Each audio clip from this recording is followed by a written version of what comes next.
What's up, Shannon? I had to work stuff. Had to work. Was it emergency plumbing action? No, this all working for a living thing sucks. It does. It's awful. I'm gonna leave out at 0:30 in the morning and head back to Cleveland. Mm. Yeah. Mm-mm-mm. You know how much fun Cleveland is? Cleveland rocks, from what I Yeah. understand. I heard a song that said that on a TV show with the Drew. That was before The Price is Right. There you go. Yeah.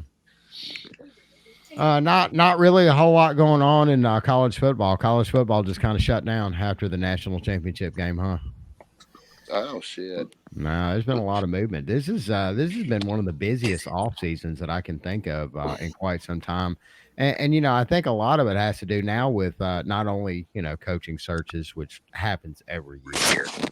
We've had some really big ones this year, though.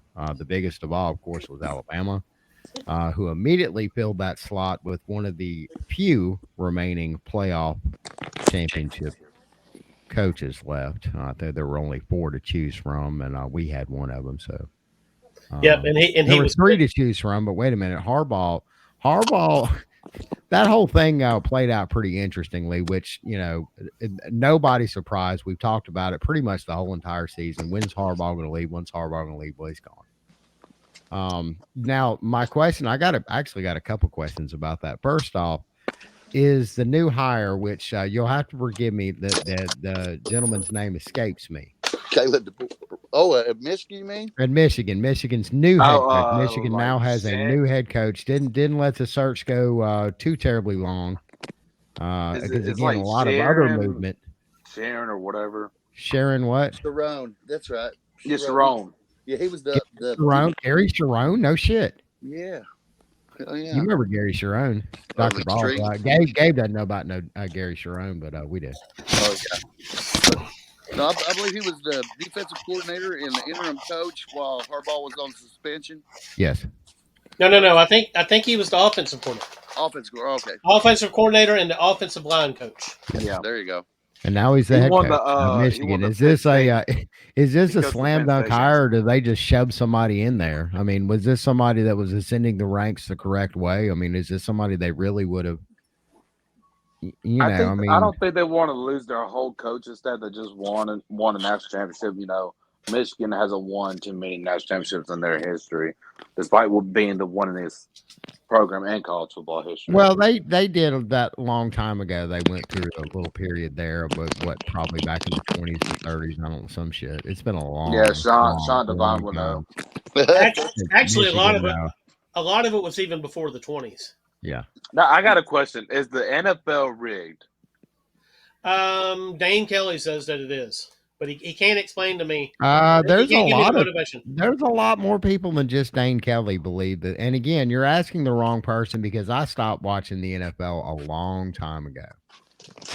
As I think it may have been one of the first player strikes back in the early 90s. So, like, I can't wrap. Go ahead. I cannot wrap my brain. I can't wrap my brain around it being rigged at this point of the season right here, because it's not going to benefit anybody. The money that's going to come in is the money. I just want to make Sean mad because the whole. I don't know if y'all been on Facebook, but it's been going viral that the NFL is rigged and stuff like that, because it got leaked that the Detroit Lions and the Kansas City Chiefs are going to play. Mm-hmm. And now there's a video on YouTube where some NFL legends tell you why they think it was rigged, right? And one of the signs of that it could be rigged was when the center Barrett Robbins for the Raiders mysteriously didn't show up for the game and never could explain why. And then, they did. Yeah, they explained why he was off his meds. All right. But off his meds meaning what? Was he so, out? He was out partying? No, like he was known to have either depression or something to that effect, where he was on prescription medication for his emotions. So he took too many Xans. And he didn't take any meds, and they found him, I think, on a beach somewhere in San Diego, is like sitting drinking a beer. Yeah. He never showed up for the Super Bowl. Oh yeah, and second part of that is that the Raiders completely. But what I'm saying, no, hang on. We can't just skip over that. You know, I love shit like that. So wait a minute. So we're talking about an NFL player, okay? An NFL player just No, a decided, Pro Bowl center. A yeah, Pro Bowl center. yeah, decided to go ahead and throw all that away. Just let's. How long did he stop taking his meds? Does anybody confirm that, or they just said he stopped taking his meds? Because you can say that about anything. That's a white woman excuse. Seriously, that they will go and trash a Walmart and just shrug their shoulders. I'm sorry, I'm off my meds, and it's okay. It's like it's like perfectly acceptable. Well, yeah, now. that's our culture nowadays. Women can do whatever the fuck they want. Men have to pay for it. Well, no, wait a minute now. This is a man. This is a man that decided he would get off his meds. I mean, it's ingenious if you think about it. I really wish I was taking medication so I could get off of it and use as excuse Oh, for some shit. dude. Oh, Because dude. I really Like want you to never blow it heard of out. Evan Belay? You could just be like, oh man, shit. I don't feel like it, and just not show up to work. Yeah, to an NFL game with championship implications. Yeah, and you got That's a federal big deal. protection too. And you have to kind of wonder. I mean, that is a very odd thing to So happen. Has he ever done this can you before, Sean? can you hear me? No, no. I mean, so here's the story. So Bert Robbins uh, was diagnosed with depression a decade earlier while attending TCU, where he played college football. Hmm. And the day of the Super Bowl, So he's been on these depression meds for what, a decade now? it seems that way. And then he just didn't. And then he wasn't on the team bus. The Raiders had no idea what happened and wondered if he might have been kidnapped. So they contacted law enforcement. They couldn't find him. Apparently, he was immersed in this is the NBC Sports report. So immersed in a spree of debauchery, he barely knew his name, a mountain of a man at 6'3", 325 pounds. He rolled into countless bars. That's what I was looking for. Thank you, Sean, because Yes, he rolled there into are all the other questions I had about this asked in that one sentence. Go ahead. So he rolled into countless bars first in the San Diego area, and then even traveled later that evening as far as Tijuana, Mexico, 20 miles south, where he continued to drink away the day and continued into the night and beyond, where he engaged with numerous prostitutes and then later moped and then later sobbed at the thought of his wife, Marissa, and 2 daughters. And then he began pondering suicide, but then continued to drink, and ultimately was You just found. described, Sean? This sounds like a Sean, story you of just CT. described an average weekend in my 30s. Sorry. So then Doug knows. ultimately, after a day, Except they for finally. Tijuana. I'm afraid to leave the country and get fucked up like that because I know they'll kill me over there. Yeah, you're dead. Gone. Yeah, he was gone. So I mean, yeah, I'm a fucking gringo. What you gonna do about it, Pedro? Yeah, man, gunfire. Yeah, that's how my life would end if I went and hung out south of the border. Oh, you want to go? You want to go to the United States? Watch this. I'm a citizen. Do y'all know about Red Cross? Yeah, it's not the Red Cross you're thinking about, right? You talking about the band Red Cross? No, it's about the Red Cross where you prepay them like $25,000, and that way, if you go to South America and FARC kidnaps you, they negotiate your release. Oh, really? I didn't know that. Yeah, part of the travel package. Yeah. $25,000, and that's not a horrible price. Kind of like kidnapping insurance. Yeah. Of course, the problem is that they're gonna because if I get kidnapped just mistakenly because they think I come for money or some shit like that, they're gonna execute me because they're gonna find out pretty quick. But Bob, you know damn well the people selling that fucking package are the same people that do the kidnapping. Oh, yeah, I know. I've been all over Central and South America in service to our great nation, so I know about how it runs down there. That's a cartel learned a lot of their stuff from the Italian mob because that's definitely some Italian mob shit right there. So imagine you're in Amsterdam and you pull up on your new Harley that you bought with your bonus, right? So the first Harley Davidson I ever owned, and 2 other guys. You had a Harley Davidson in Amsterdam? No, I had one in Germany, and I rode it to Amsterdam 26 times. Well, I mean, same thing. Right.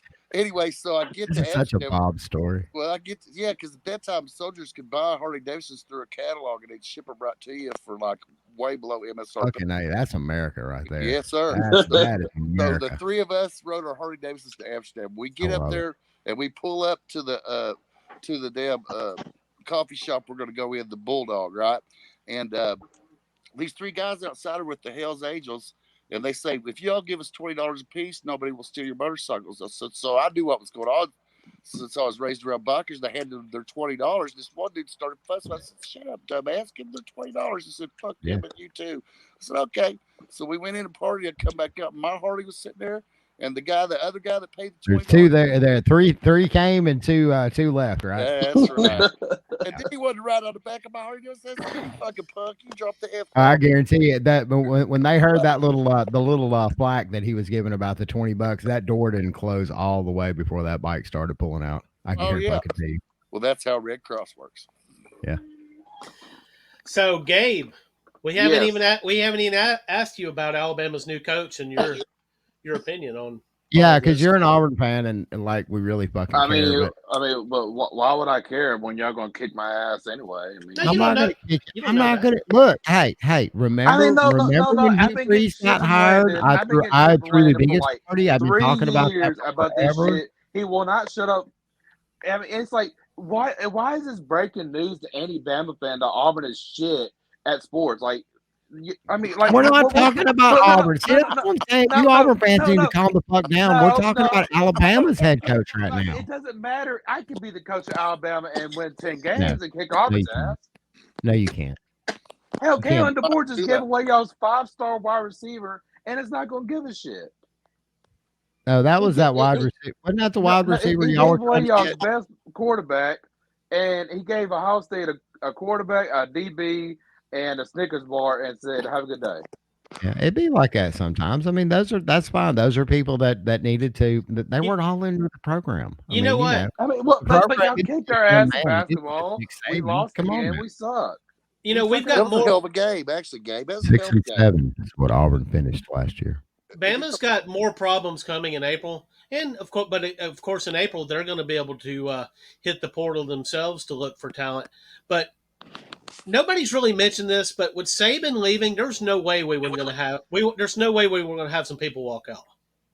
No, but it still doesn't matter. I mean, y'all are guaranteed to kick our ass. I mean, you got a couple wins guaranteed. No, there are no guarantees, especially with this brand new season we're fixing to walk into with all of these new marquee teams that we're going to be playing. Gabe, no matter what you think of Alabama this year, it was a playoff team.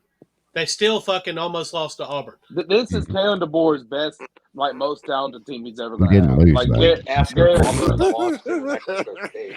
Guaranteed this is Kalen DeBoer's most talented team. Sorry, Doug, you forgot that part. What's that? A week after Auburn lost at home to New Mexico State. Yeah, that's true. Yeah. And then they turned around and lost to a depleted Maryland team that didn't start their starting quarterback. The Alabama's former backup quarterback. Here we go. Here we go with this shit. Shannon, I mean, I just needed to point that out going forward because you need to know about that. Shannon, you whispered. Shannon, you did whisper that we didn't lose. Losing season. just pile it on. Just come 6 and 7. Yeah, that is the league. I will be kind to Gabe. At least you guys, your bowl game was out of your home state this year. That's a win. Shannon, you whispered that Bama did win the game, or that we didn't lose the game. Mm-hmm. Yeah, my new name for Sean is Temple Hat Guy. we did. I mean, you take that one play away. Yeah, we lost the game. You can't take that away. I mean, I wasn't the one saying that the NFL was rigged, was I? Right. Well, let me get this in real quick. We did lose the receiver that made that catch. He's in Texas now. Oh, thank God. Be like that. Yeah, but you gave the center, right? And y'all would have crushed Auburn in that game if you had a center. Yeah, if now that center is actually pretty good. He was destroying Georgia. I ain't gonna lie. He played good against Georgia. Well, if Milroe didn't have to play shortstop, he might have been a better quarterback. Y'all gave away y'all's best quarterback. Fucking center. Oh my God. Well, I don't even want to know. I was going to say what's his name again, but I don't even want to fucking know his name. I wish the team that he plays for, I wish them all the best because they're going to fucking need it, and he's not the best at all. His name is Gonley McQuint. Yeah, that sounds about right. All right, so let's sounds like a medical issue. Now I gotta go. I gotta take some medicine for it.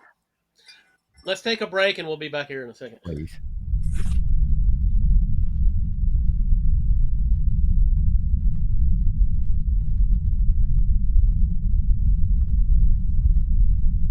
Find us on the web at smacology.42web.io. There you can find our latest episode, or you can support the podcast by following our affiliate links at the top of the page. You can even buy some awesome Smacking Off merchandise. Again, that is smacology.42web.io.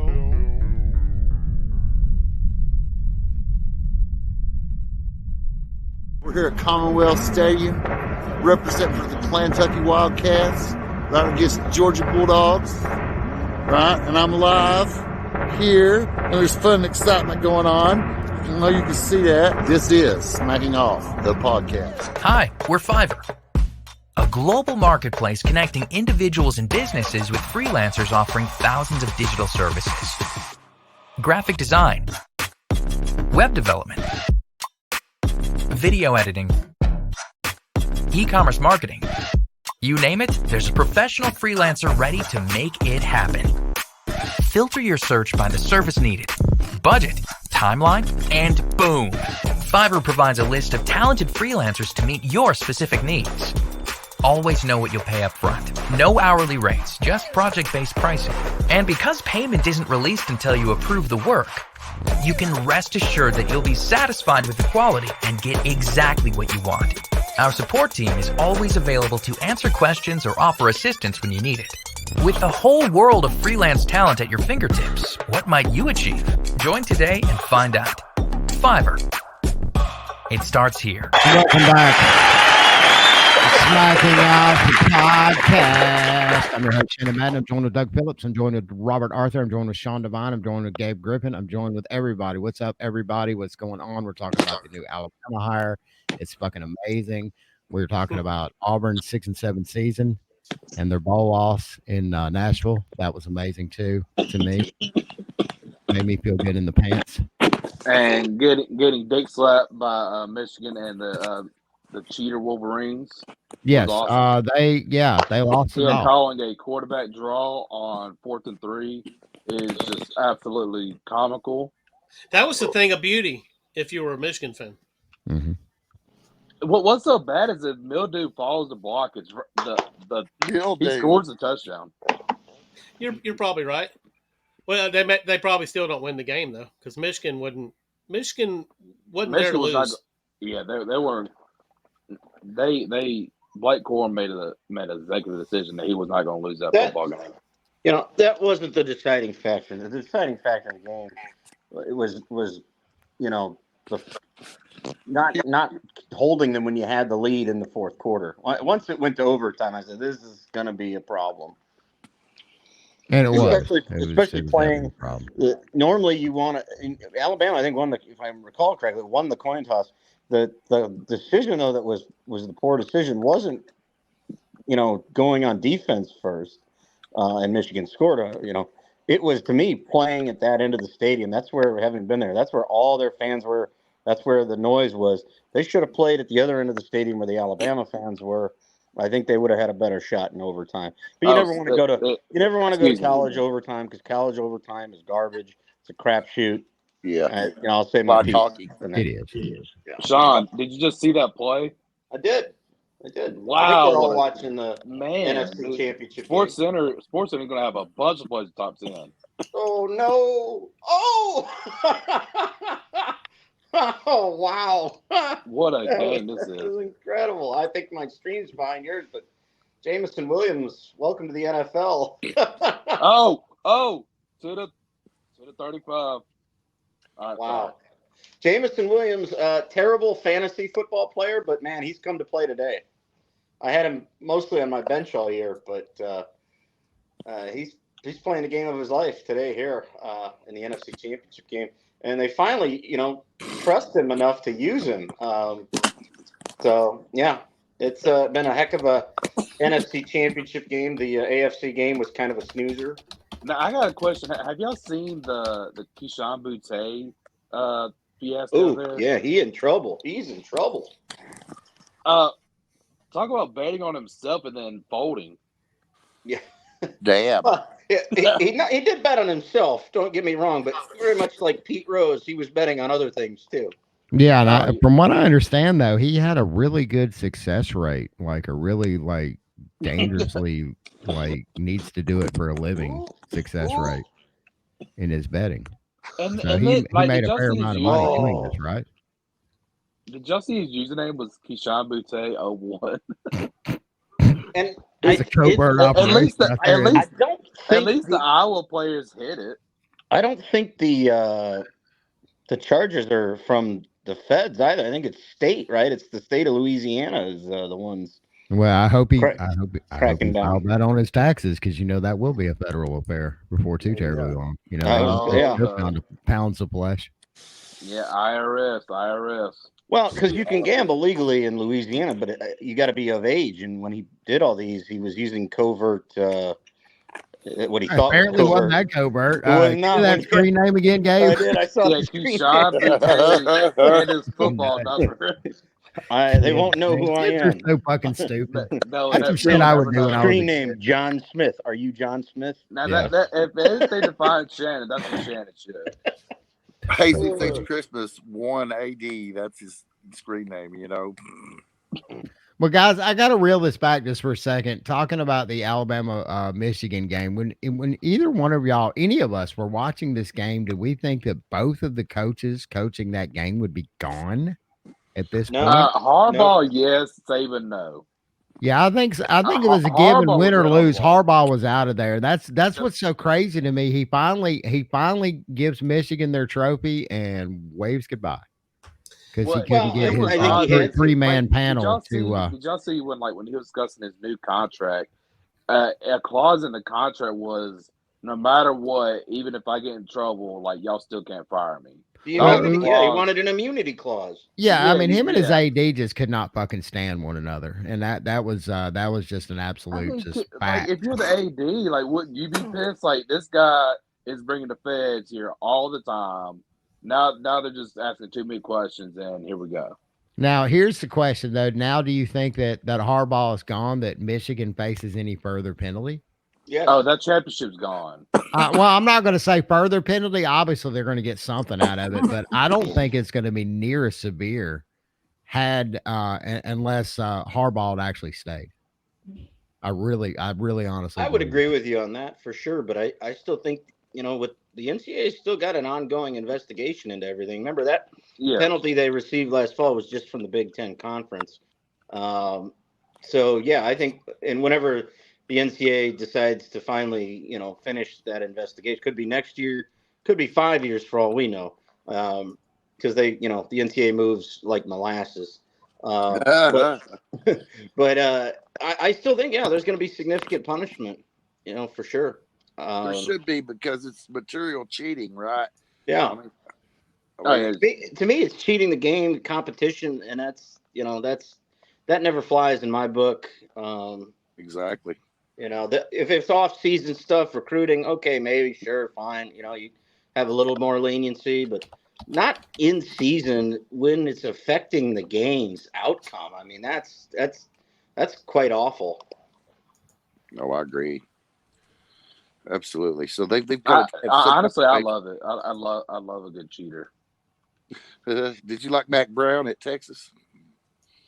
I wasn't very old, but I do remember some Matt Brown. I remember the 2005 season. That's about it. Gabe loves some Bruce Pearl though. Oh yeah. Oh yeah. I was going to say I love a good cheater. That's right. Bruce don't have to cheat no more, man. He can just straight out pay him. He can feed him all he wants to. Yeah, but the thing is now though, when he cheats, we lose. That's the thing about Auburn. At least if Alabama's buying kids, white girls and Chargers, they win championships. Auburn doesn't. We can't get to a bowl. Did you say white girls and Chargers? Yes. With your coach, Hugh Freeze, and you coming at me with white girls? Are you serious? What white girls is Hugh Freeze spending time with? Are they official faculty members of Auburn, or do they have some shell corporation? Well, he ain't just banging Mrs. Freeze. I think he's got to schedule an appointment with her to get some sexy time. That's why, and he's a hound. He is a hound dog. He's a great Christian man. That's right. He was I mean, baptized. But be I that, mean, be well, that as it may, Daddy has well, needs. We know well, this. This is well well, documented. How is the University of Auburn taking care of Hugh Freeze's needs? Is what I want to know. Coming at me with white girls and Chargers. well, I mean, I was just saying, Nick said back in the day that's what he was doing. Look, you can't tell me that he was not buying cars. I'm sorry. Now Like we know about the cars. Hell, he owns a fucking car dealership. He wasn't buying anybody cars. He was just letting the kids borrow the cars off the lot. That's legal. Shut the I fuck. mean, like Alabama's practice facility, like a damn a Dodge freaking facility. Then it went to It's Mercedes. funny. A Mercedes Benz is actually that's a Dodge corporation now. That was the association there. Yeah, they were going straight through his dealership, and he was making money off that too. The man's a genius. Yeah. They don't call him the GOAT for nothing. But you coming at me with white girls though, I mean that implies something a little bit more nefarious. Wouldn't you agree? And coming from that's what I'm saying. Like your fan base, considering who your head coach is and his history, they win. That's what I'm saying. At least when Bama does it, they win. I mean, Auburn, all yours is suppositions and just fan smacking. I'm coming at you with hard, cold truth. How is Auburn taking care of Hugh Freeze's penis? Apparently not very well. We're only at 6 and 7. Well, y'all won 7 of them. Okay, let us have all one. What one? Shit, y'all should have won it. Well, y'all were 12-0. You should have won that one. They just straight up stole that one. What seriously though? I can't remember. Where is the closest titty bar to Auburn? Atlanta. They don't have one in Phoenix City. I would have thought surely with Phoenix City's history, they would have at least one titty bar there. I can't. I don't know that for certain, but I mean, I'm sure there's one close to Auburn. Is that what Hugh Freeze is going to recruit? Wait a minute. No. You went to school at Auburn. Y'all didn't sneak off campus and go to a titty bar? No, we went to Atlanta. In your junior, that would be your junior year, I guess. That we went to Atlanta and went to the lake. Which one in Atlanta did you go to?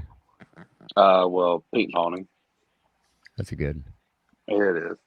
I strongly recommend. We went off the beaten path over there by Swinging Richards. You know that's the strip club for the ladies and for guys.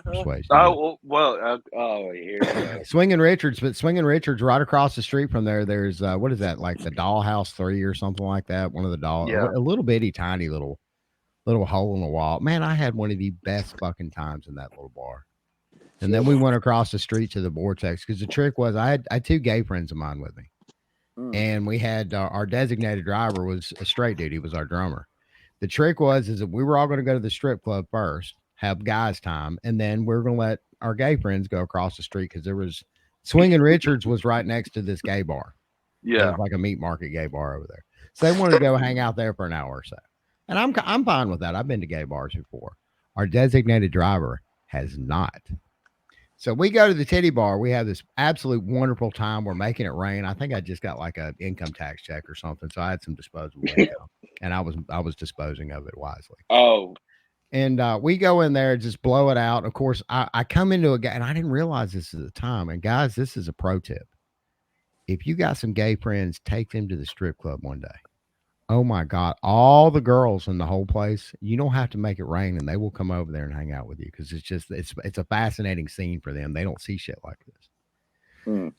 And we went over there, had a great time. That's a common sense part too. If a girl has any of the gay friends, he's gonna well, and sure. I knew this outside of the titty bar, but it just didn't dawn on me until we walked in there and everybody's like, "Oh, wait a minute, your friends are gay? Oh, really? Oh God, yeah, that's the gay couple over there." Next thing you know, we got all the girls at our table, and everybody's like, "What the fuck's over there? What's so special about those guys?"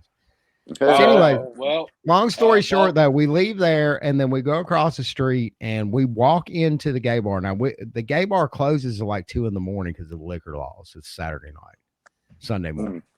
And so we go over there. It's like 12:45 or so. So it's the last hour that this gay bar is open. Anybody who's ever been to a singles bar to hook up knows what that means. That's meat market time. I walked in there and I swear to God, it was like I had a necklace of hot dogs and I'd walked into a cage of hungry wolves. Dude, the looks that I got, and I understand that, and it made me feel bad for the ladies in my life that always Well, complain about Detroit leering Lions, it men was a good season. because I know how that feels now. I know and these men were staring at my asshole through my jeans. I swear to you, they were. My goodness. Our designated driver, who's very quiet, shy, reserved fella, took one look at this and turned around and left. He did not live up as part of the bargain, but he was the driver, so it didn't matter because we're all riding with him. You're You talking couldn't about give him Hawkins, too right? much sass. Huh? You're talking about Hawkins, right? Yeah. Okay. Yeah, Big I Mo. Big Mo. Fantasy vulture. All right, so Vulture. No. 49ers and Kansas City. Not. Why do they? Come on. Why Elijah Mitchell? You got CMC Kansas got City you has down the there. best Let strip clubs in CMC get America. the I'm touchdown. convinced of that. Kansas City strip clubs represent. break time, and then we'll come back and talk some college basketball. That's what Nelly was thinking about. Oh shit! It's gonna piss me off even more. That's St. Louis.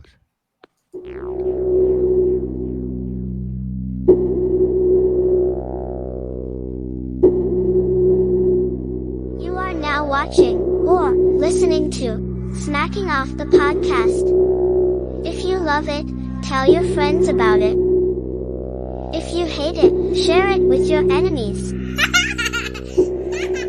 It was just a small gift from Mummy and Daddy. One, however, that would spark a bit of an obsession. It started out innocent enough, as these things always do, but quickly lit the fuse to something bigger. Mum and Dad encouraged other activities, but alas, had to sell things almost as fast as they bought them. Friends and family thought it was cute. It's just a bit of fun, they said. It's just a phase, they said.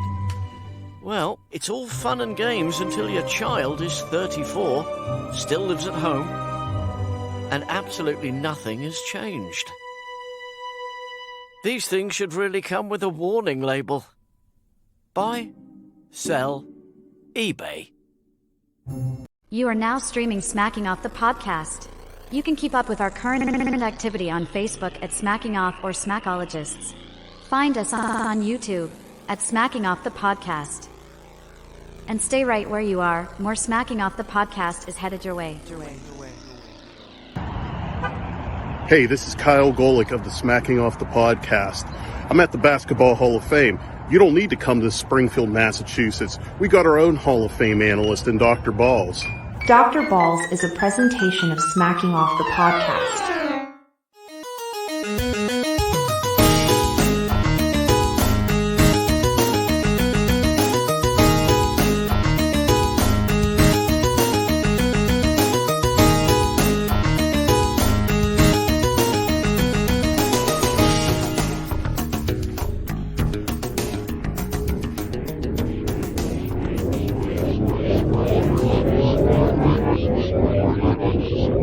Dr. Balls, the state of college hoops. What's up? What's up? You? Brett in Texas, right? Rick Dr. from Texas, Balls. you talking about Rick Perry? Oh, no, I hadn't thought about that. Remember him? That's interesting. That's Texas. Rick So, from guys, Texas. So, Shannon, did you enjoy Alabama's win over Auburn recently? What was it, Wednesday night? Gabe is very upset that we've been talking negatively about Auburn, and I'm not trying to be like that. Oh, okay. But Well, I mean, I've since already you- been getting it all week from Landon anyway. yeah, well, and you should because y'all lost, and that was a game that it was slightly surprising that you did. I don't know Auburn's why. falling right now, except I don't know why, because I mean, we haven't beat a quad one team all year, and we suck. And Bruce Pearl, all he is a great Auburn? recruiter. The rest of the Yeah. nation didn't think that Auburn sucked going into that game. Well, when they lost well, Mississippi State, we you got knew for sure. exposed versus Appalachian State, and then that's when I was like, oh shit, here we go. But then we beat everyone by 30, and then I started feeling better. Then Alabama just exposed us again, and we're not tough, and we have no guard play. Our guys are new. I don't know what happened. I don't know what happened to where we're boxing out and we're getting rebounds versus getting out rebounded by 20. And the same thing that happened versus Mississippi State. Yeah, the rebounding is a problem there for sure. Yeah, like Bruce Pearl, he wants to shoot 3 balls like Nate Oates, but our guards are absolutely retards, and they can't hit a shot from if you're under the basket. And then our big men, that's our best players, and we just don't utilize them. So, do you think it's time to fire Bruce Pearl? I think we need to go ahead and start that tonight. Tonight we need to start the campaign to fire Bruce Pearl. And who are we going to get? When we do the GoFundMe, we're going to put your name on there, Gabe. Thanks. Oh, thank you. I mean, I love Bruce. I appreciate what he's done for Auburn because he's the only relevant thing at our campus right now. Like who's the well-known coach at Auburn? It's Bruce Pearl. Hugh Freeze. No, Hugh Freeze now. Everybody knows who Hugh Freeze is and what he did. Hugh Freeze is a Christian man. Beating Nick Saban those couple times. Hugh Freeze repented. That's what everybody remembers about Hugh Hugh answered Freeze, for his sins, and yes, we got a top 8 recruiting class. Say, do not speak no blasphemy about Hugh Freeze. Now that Bruce Pearl helped Hugh Freeze baptize people, right? I wanted to talk about Bruce Pearl's recent conversion to Christianity because that may have something to do with his performance as coaching. I mean, that when you like do a hard shift in religions that late in life, I don't know, man. There's a lot of things to think about there. Yeah, it messes with your psyche, doesn't it? Yeah, I think it's time. I think it's best we just go and part ways with Bruce. Weird that a Jewish man is out in a pond baptizing. That's what I'm saying. Is that where this took place? Was a pond? Because I never got confirmation as to where this took place. Well, it has to be a pond. There was. You're our boots on the ground, Gabe. You're supposed to know about all this. I mean, we just heard whispers and rumors, and you're supposed to come in and shine the light on the whole thing. Like, I'm being so serious. Like, Auburn has demoralized me to a point where I just don't even care anymore. Like, I watch Auburn, and all I do is laugh at the stupidity that we are.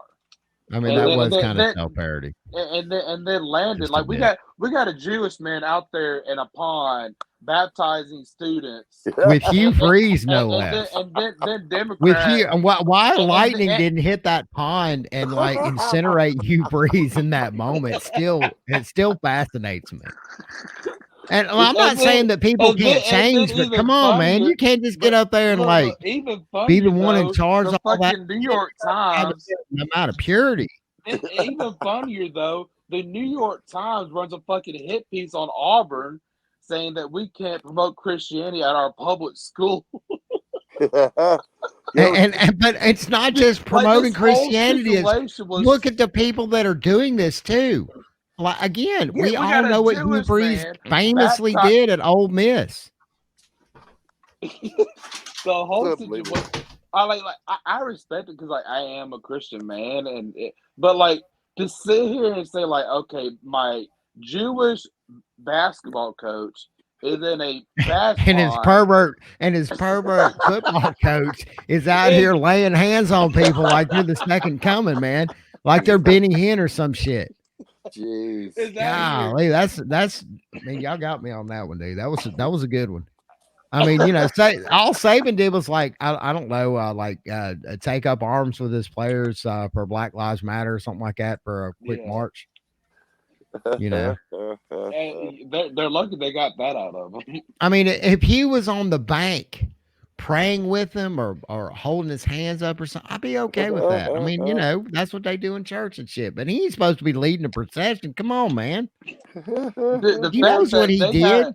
A Jewish man, like, I still can't get over that. And, like, I respect it because, like, it's a religion thing. Like, yada. Like, it's great. I like it. But, like, a Jewish dude baptized me. I don't know if I'm doing that. Well, now, I mean, I don't, but would you gotta ask you gotta ask yourself if a guy is doing that, because look, being respectful of one people's religion is one thing, but actually being their boots on the ground, participating in the ceremony, That's a bit much, man. That's what I'm saying. These people, neither one of them had any business out there, like, you No. know, being the leaders of This this guy, thing. If there were preachers or okay. other member of the Shannon. clergy out there in the water, boots on the ground, and they're just on the bank supporting their players, that's cool as shit. I get that. But they in the fucking water like, this is our idea. It's like a Shannon, Coen Brothers movie. Okay. So you got one man that is notorious for hookers and others, and then you got the other one that doesn't even believe in the religion. Like, how filthy was that water when they got out? Is all I want to know. That's the cleanest Hugh Freeze's dick has been in quite some time. Because you know he was at least waist deep. But Filthy yeah, like it's shit like he that nasty. for me. He's Like, a nasty dude, like, man. I love him. And then like all the losing that we've done like in the past 4 years, and just like repeatedly like getting our ass drummed by Alabama, Georgia, LSU, and all the sports. Like, I'm just demoralized. Like, I'm just like I'm throwing my hands up. Like, I'm waving a white flag.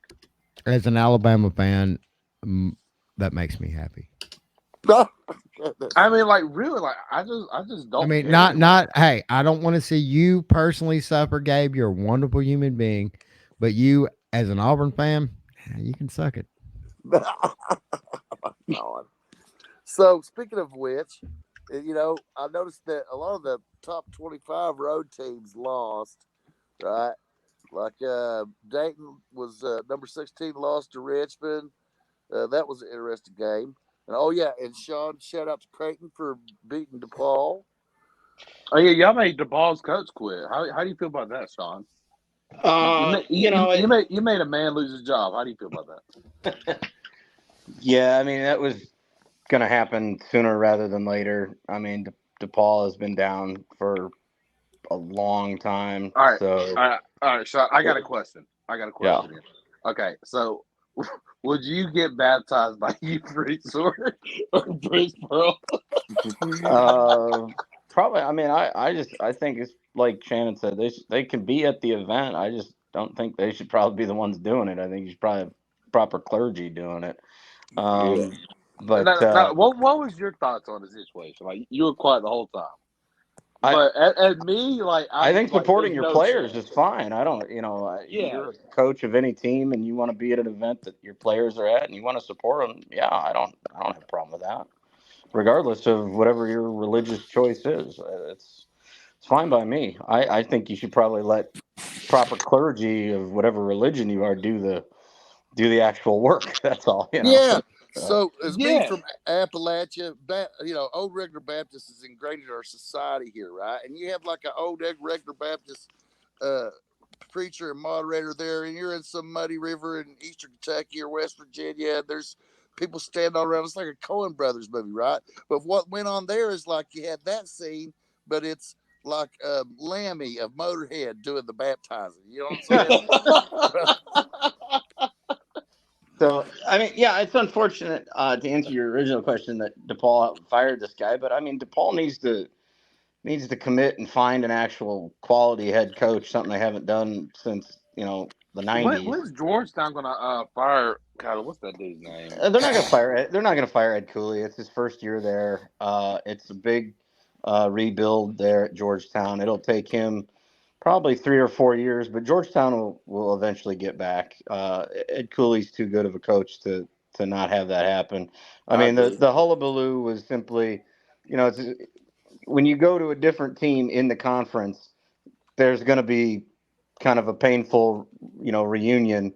Particularly when the comments he said was, "I don't think I can win a national championship at Providence, and I can at Georgetown," which, to me right now, neither can really do that. To me, and I say that as a Creighton fan. I don't think we can. Georgetown was great. Georgetown was great in the '80s. But they had that run to early 2000 too. The mid. Sure. Yeah. But different coaches and definitely different circumstances. The conference was different back then. I think Georgetown can certainly get back because of where they're located.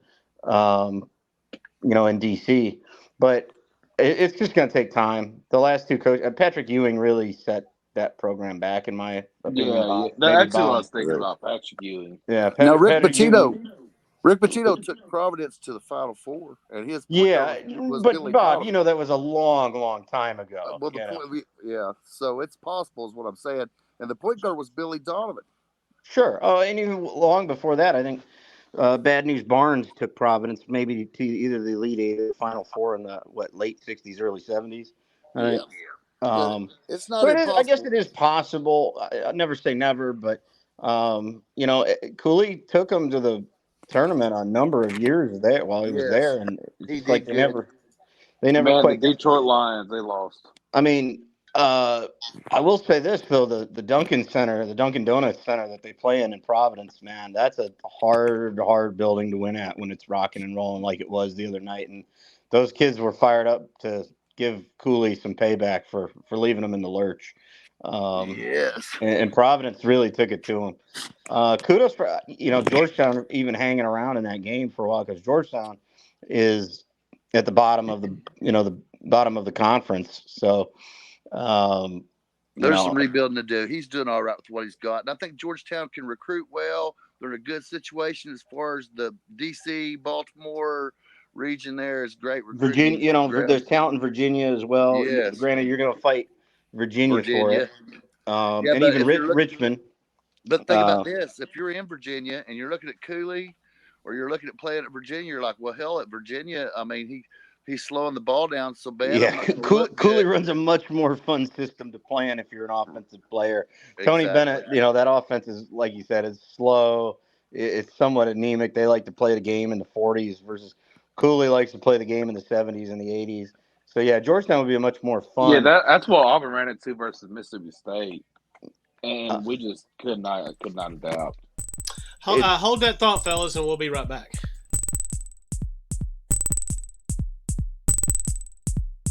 Support Smacking Off by commenting on, liking, and sharing our videos. Stay right where you are. More Smacking Off is headed your way.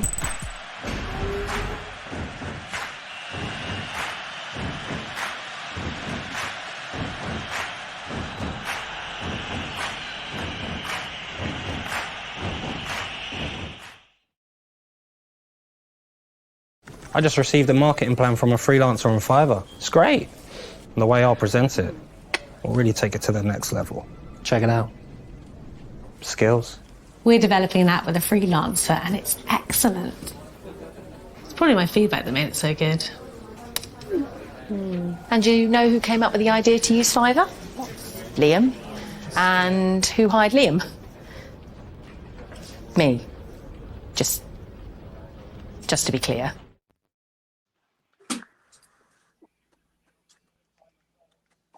Welcome back, Smacking Off the Podcast. Hell yeah. Welcome back. It's all part of our rock and roll fantasy. Maybe. I don't know. Did y'all know that Willie Nelson is 90 years old and he's still performing? Hell yeah. Go Willie. Good for Willie. Now he does like hour sets, and he does about 30 minutes worth of music and 30 minutes worth of talking. He's 90 years old. Shit, the fact that he even shows up. George Jones could make it to 90 years old. That's incredible. Way to go, And Willie. George Jones couldn't show up when he was fucking 30, could he? Yeah. But he had a good reason for that, though. League Torso, it's like a miracle that he even shows up on set. Hey, we're very happy for Corso. Keep it going. Yeah. His old ass. Nick Saban's going to be up there till he's 90, so just going to get used to that, Gabe. Oh, dude. Why do you... What? Is Gus Malzahn on game day? Big fan of no, nobody wants to. Why do you Bama fans had to be just such the scum? Can y'all agree with me? Were Gus Malzahn interviews like the most? What happened to Madden? What happened, Shannon? They got him. He just disappeared. His avatar's still there though. Yeah, it is, but Shannon, your sound's not working, buddy. It's sad because it was probably incredibly witty, Gabe, you thank God did this, don't you? Yes, there has to be some kind of solution to this shit. The madness has to stop. So, I told you I'd do the homework, Bob, and I did. So I broke it down. There are 26 conferences that we don't consider power conferences, right? So we know 26 guaranteed are getting in conference tournament champions from those respective conferences. And I would offer you there's going to be another loosely 5 or 6. So you're talking, let's say 32 for the sake of argument. That leaves 36 open for the power conferences, which there are 6 power conferences in college basketball. Can you hear? So you're looking at 7 for the SEC. Hello? You're looking at 7 for the Big 12. We can hear you now. Okay. You're looking at 5 to 6 for the ACC, and then So I think the Big 12 will probably get the most in from the power conferences. 7 or 8 maybe. Yeah. Then the SEC, then the Big 10, then the ACC and Big East, and then probably the Pac-12 will be last with 4 or 5. And so it'll be you got to keep your eye on some of these conferences, some of these smaller. You think they're small per se. Really, the only one that I've determined that only one team is coming out of is the Western Athletic Conference. It's Grand Canyon, which is 18-2, and then the rest of the teams in that conference are all barely 500 or below 500. So that one we can rule. That one is a one-team conference. The Ohio Valley, close to being a one-team. I think Morehead State comes out of that conference, and they're probably the only one. As well as the Patriot. Patriot is now down to 2 teams, Lafayette and Colgate. But the rest of them all have at least 4 or 5 teams that are battling it out. And you mentioned a good game the other night. Richmond was sitting in second place. They hosted Dayton. Ended the nation's longest winning streak, which was at, I think, 13 games in beating Dayton. But Dayton's basically a shoe-in. Richmond has a little work, and they'll get in. And so that'll be the Atlantic 10. So you got to keep an eye on these smaller conferences, because when they start eating up at-large bids, that starts putting the vice on the big conferences for, we thought we'd have 8, now we have 7. Sometimes we think we have 7, now we have 6. So it's very interesting to keep track of these smaller leagues and some of these other schools. Like, for example, I'm keeping a close eye on the Missouri Valley this year. The Valley is playing incredible basketball. They got 4, arguably 5 teams that are in the hunt for that conference title.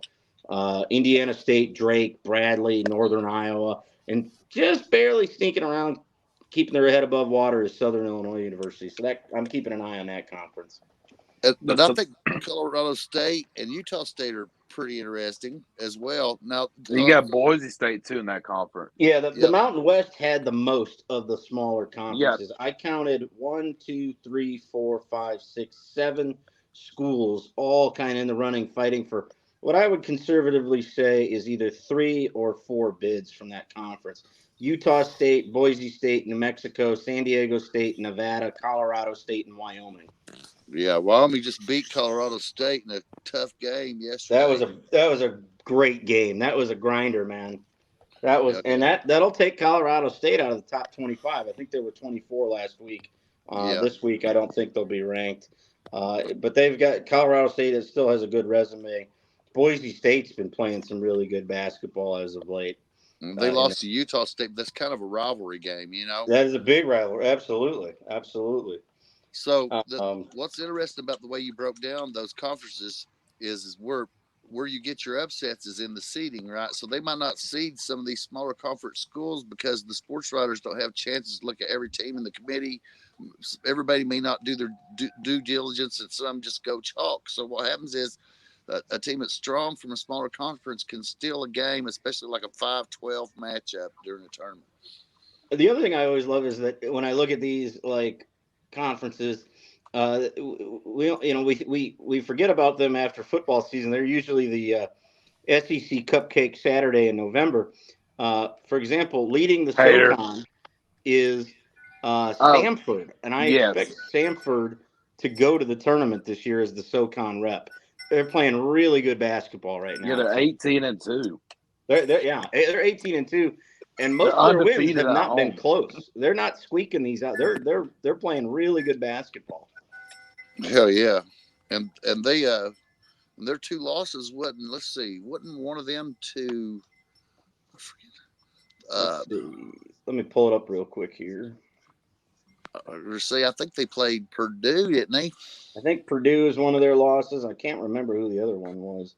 But they got a big chance. They could get seeded. So a team like that, like Loyola, if they get seeded just right, they can knock the opposition out. So if you got a team that's caught coming in a tournament, say you're a 9 seed, and you pick up the 3 seed, the 5 seed, the 3 seed, and the 1 seed, and you beat all of them, you basically opened up your path to the tournament, and you'll play the 16 seed. This is going to be another year where a 16 beats 1. I just got a gut feeling because these smaller schools, you got to understand that a lot of these kids still have that COVID year, and so a lot of them are older. Yeah, than your Purdue's, your Auburn's, and stuff like that. Stanford lost at Purdue. Bob was right on that one. They lost at Virginia Commonwealth, which is a good program in the good Atlantic. program. And then they just lost in conference to Furman, and Furman, I think, is sitting 3rd in that conference, and that was on the road at Furman. So, they're 18-3, but you get 3 more wins, you get 21 wins. You're likely going to make the tournament. So I expect Stanford to make the tournament out of that conference. Oh yeah. It's just crazy how important these smaller conferences are of who wins them, because it really shakes out of what teams from the Power 6 get into the tournament. And like Bob said, the seeding especially, are you going to be an 8 seed, a 10 seed, a 12 seed? Somewhere you're better off to be a higher, a 12 or 13, because that changes the road that you got to go through bracket wise. You always try to avoid that dreaded 8-9 game or the 7-10 game. Yeah. And this is the last year of the Conference of Champions, the Pac-12.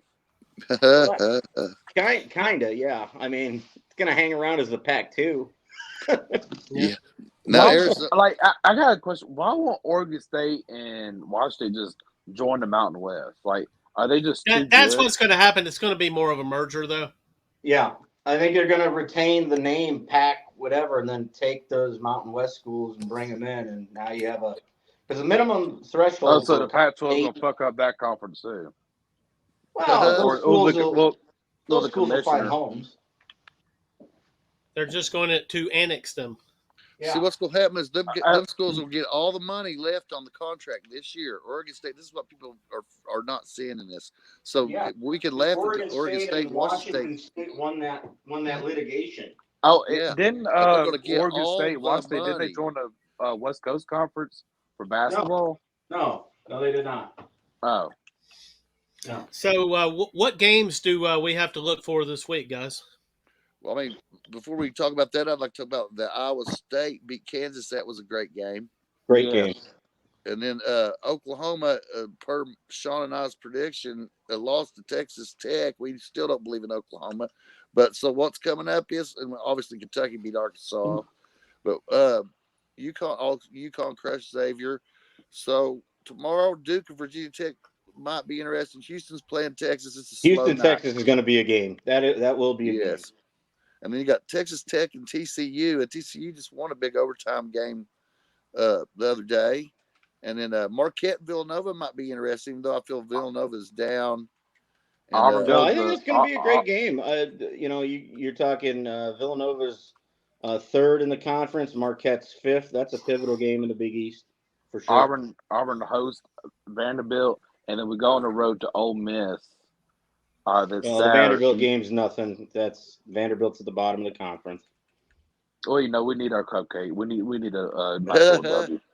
Now, Oklahoma and Kansas State on Tuesday, I think is going to be an interesting game. Kansas State's going to maul them. The game I'm most excited for on Tuesday, Super Tuesday, South Carolina at Tennessee. South Carolina's coming off the big win over Kentucky. They're going on the road, though. Tough environment there in Knoxville. And we know how well Tennessee plays in Knoxville. That's going to be a great game Tuesday night. Texas Tech at TCU Tuesday night. Yes. That's going to be a game for sure. OU at Kansas State. Does OU right the ship or they lose another one? That's a big game. And then Florida and Kentucky on Wednesday. Florida, Kentucky, Wednesday, absolutely. Ooh, is it at Georgia? No, it's at Kentucky. Oh, yeah. So it could go bad for him, but it could go good for him. Florida's a tough team. He's rebuilt the program. There's a lot of transfers, but I feel good about Florida in their future. If Nikki Mays is listening, you guys are going to be good, but Wednesday night ain't going to be your night. Thursday Does Kentucky go to Auburn this year? I don't know. Let's look at that. I have a big poster in another room. Let's see, Kentucky versus Auburn, but I'm not in that room. Thursday is a light night, except for this one's a sneaker to watch up for. Wisconsin is 13th ranked and right at the top of the Big Ten. Yeah, they're at Auburn. They got to go to Nebraska. Nebraska at home has been giant killers. Yes. So if Wisconsin thinks they're just going to go into Nebraska because Nebraska's got not the greatest record in the world, they better watch out because Nebraska plays very well at home in Lincoln. They don't travel very well, but they play at home really well. And then Friday, let's take a look at Friday. What is who's Jay's got this weekend? We're off until Friday. We host Butler. We host Butler. We should win that game at home. That would get us to 17 wins and basically a shoe-in for the dance before we take a 3-game road trip. I'm excited for on Friday. Ivy League basketball. Princeton against Yale. You're talking about Princeton's number 1 in the league. Yale's number 3. I think it's a game and a half difference. Yeah, Princeton. They had a nice little run there in the tournament last year. Pretty much fucked up everyone's bracket. I like it when that happens. No one ever survives bracketology. You know that. Oh yeah. And then Saturday's really the big day. Saturday's a monster day. Houston and Kansas. Connecticut at St. John's. That'll be a big one. Like you said about Houston, Kansas. South Carolina at Georgia. Georgia's playing better basketball this year. Not great, but better. So we'll find out, I think, in that game if they're going to hang around and be for real. And you got Duke. Texas at TCU. Oh, that's a big game. But And Duke, Bama can pretty much take control of the SEC. Now, you got Duke and Carolina. Of course, I don't know. It's still too early. I'm not. Yeah, you still got to go to Auburn, but Yeah. No, you got to go to Auburn. On Saturday, you have Florida at Texas A&M. That sort of presents itself as an elimination game. Whoever loses that, I think, is going to fall out of the race to win the conference for good. And really, I think the loser of that game can bid farewell to the NCAA tournament and look towards the NIT. Whoever loses that game. Colorado at Utah in the Pac-12. That's a sneaky good game. Like Gabe said, Auburn at Ole Miss. That'll be good. Duke and Carolina. That's your marquee game of the day. Oh my! Although wait a second, now there's a bigger game than that, and that's Tennessee and Kentucky. Now, not traditionally, but this year in terms of what it means, Tennessee and Kentucky on Saturday, and then Iowa State and Baylor's a huge game. But yes, Duke and Carolina's a huge rivalry game, and they're at UNC, and UNC is playing near perfectly. I have to say, and the point guard, which I guess is Hubert Davis's son, the guy he's really good. And Iowa State at Baylor should be a good one. Colorado State at Fresno State. Colorado State at Fresno State for those that'll stay up for the late night games on the West Coast. That one should be. Jay Phillips' team. That's right. Shout out to Jay Phillips. So it's Saturday. Tuesday and Saturday are the big days this week. Not to say Monday and Wednesday don't have some games, but Tuesday and Saturday are the big days of this coming week for college basketball. As we continue to, now we're starting to get into the stretch run. We're going to hit the month of February here on Thursday. So, there you go. We'll probably have to do a midweek Dr. Balls again this week because we'll be doing a Super Bowl segment. No. Yeah, I guess we'll be doing a Super Bowl You segment. don't need to do a Super Bowl segment this week. No, you're right. Next week. When is that? February what? February 11th. Sunday. Okay. Yeah, it's 49ers and the Chiefs rematch of the 2019 Super Bowl. Okay. And, next week is the silliness that is the Pro Bowl games for the NFL. So if you like to watch guys in shorts do weird, different exercises, activities, watch the Pro Bowl games, I guess. I guess the only cool one is the quarterback drill is pretty cool with the moving robots and things of that nature. Some of the other stuff is silly. I'd like to try that Pro Bowl is like the flag football game at this point. Remember when Matt Jones made the Pro Bowl? Oh, yeah. That was funny, wasn't it? Parting shots, fellas. Parting shot for me is I just keep watching college basketball. It's getting better and better each week as we go on. It's something to watch. It's something to watch. It's upsets galore. Bob pointed out I did not think Dayton was going to lose that game to Richmond, and man, Richmond brought it. So there's that, and then just ready for spring football. Yeah, your spring football's coming soon, I think, right? April. In the spring. Hey, look, we're ready for winter to be over down here. Winter's been so schizophrenic around here. It's been nuts. Yeah. We got a hot stove in college football.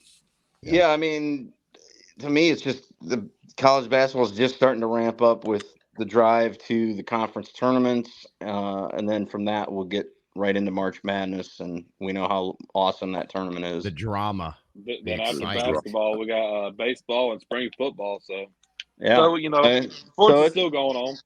It's moving us along. That's good stuff. Yeah. I'm excited.